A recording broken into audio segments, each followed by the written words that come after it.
Hi, this is Rachelle with Live in Vibrancy, and I'm posting an older video that I did giving sort of an overview of resistance and this will offer a bit of a preface to some videos that I'm going to post over the next couple of days, kind of highlighting different points of resistance so that you can understand if resistance is what is between you and what you want.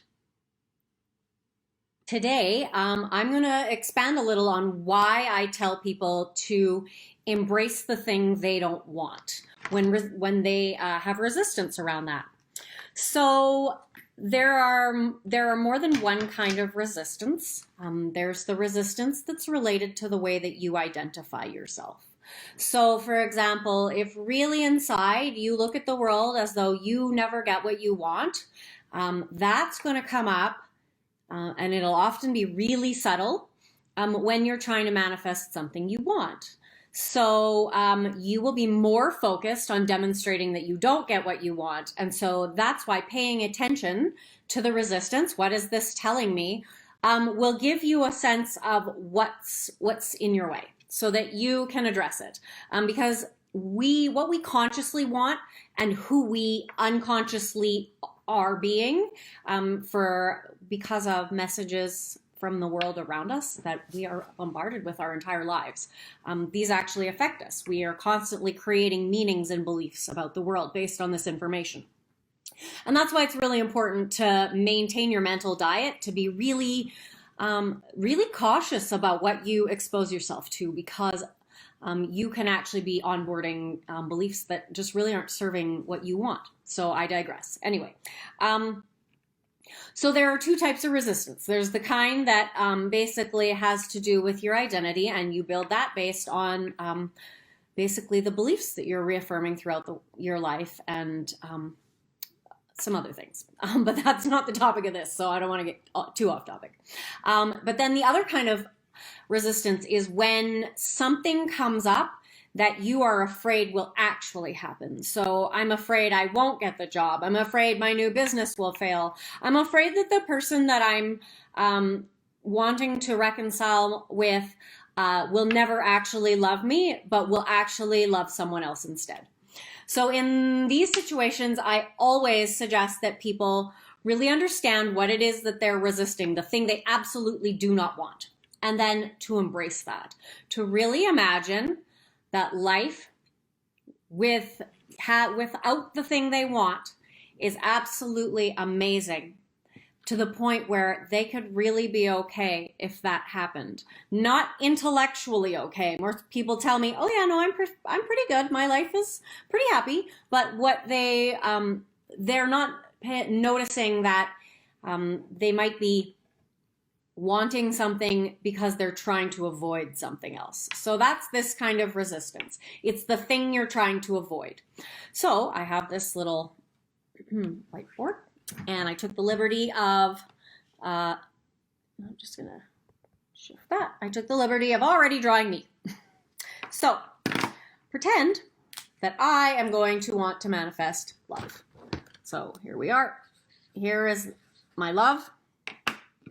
And here, this one is going to represent heartbreak. My love has a positive vibration because it is connected to a positive emotion. So when I think about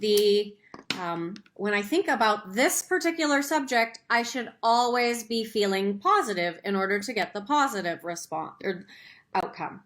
Now, if I'm thinking of heartbreak instead, that's a negative vibration, because we often associate that with a negative emotion. Now, whatever I focus on, I get more of. I create from my focus. Now, the fact that this is even in my awareness already shows me that sometimes my mind goes here. So rather than focusing on what I don't want, because saying I may not want my house to be robbed, but I'm not walking the perimeter all the time. I might take I might put one or two things in place to make sure that doesn't happen, but it is definitely not taking up so much of my mental space. I'm living my life. So the fact is, this is already in your awareness. Fearing it is not going to stop it. It's not going to help anything. Learning to let it go, to embrace the thing you don't want, will. And I'm going to tell you why. First of all, this is a negative vibration. So every time your awareness goes to this, and it will in ways that are often unnoticed, the train is already on the track, storming past the station before we recognize that we are on a really negative thought train. And sometimes it can take us a little while to steer back.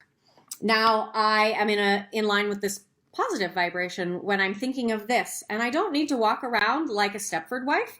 Anybody that knows me knows that I can be a bit of an insane person. So I am not happy all the time. Not by any stretch. So that's not how you have to manifest. What you do have to do is think of your subject, and you need to align with it as though it is yours. So that means when you are thinking and feeling about it, you're not thinking and feeling that it's something that you want. You're thinking and feeling that it's something that absolutely is available to you. All you have to do is really just, it's like when I want to catch the bus. The bus is available to me, so I'm not really going to think more than just sort of schedule my life around, this time I have to be ready to walk out the door to go catch the bus. I don't have a bus in my area, but you get the point. And so I'm not going to focus on missing the bus. I'm just going to be aware that it's there. But if I do miss the bus, there's nothing I can do about it. So I'm also maybe going to check the schedule so that I know that I can compensate, or I might plan for a taxi or what have you. The point is that I'm planning for my life to go just as well. I'm not going to cry in advance about something that hasn't happened yet. So the reason that we want to move this up is, so this is essentially saying, oh, if I miss the bus, I'm going to take a taxi. And it's even going to be better because I'm not going to have to wait in line. I'm not going to have to, crowd with a bunch of people. So I'm going to make the thing that I didn't really want to do extra good, because that's going to bring it up to a positive vibration. And that way, every time my awareness goes to it, I'm going to stay in line with the thing that I actually want. My vibration is not going to drop down. And here's another reason. So when we place our attention on something, we're actually sending focused energy to it, right? So if I am not feeling intense emotions, I'm just sending a regular amount of focused energy around it. Now, if I feel fear, if I feel sadness, if I feel lack and loss, these things are all pretty low vibration. If you want to get a better idea of it, there's a table you can probably find on the internet for Dr. David Hawkins' levels of human consciousness. And it talks about how it affects our energy field. So when I feel fear, I'm sending like this much energy, because intense emotions actually send a lot more energy. Now, the thing is, towards this, I'm sending zero energy because my level of consciousness has diminished because I'm feeling fear and lack, but I'm in direct alignment down here with the thing I don't want. So by learning to figure out what it is that you're resisting and then turning it into something that you absolutely could 100% want, you put these two both on a high level of vibration. So even when your thoughts go up here, you're still in line with this. So if you have some questions about this, because again, as usual, I'm probably missing some of the bits, but then send me a message and ask me. You can put the title as clarity. All right. And I'd be happy to talk about how maybe you can, questions you can ask yourself to start switching your thoughts around something that you don't want. Okay, well, have a great afternoon. So if you found that helpful, please like, share, and subscribe. Over the next day or two, I'm going to be posting videos talking about two different areas of resistance, or two different areas that resistance can show up in your life, and giving you some ideas of how to move through that.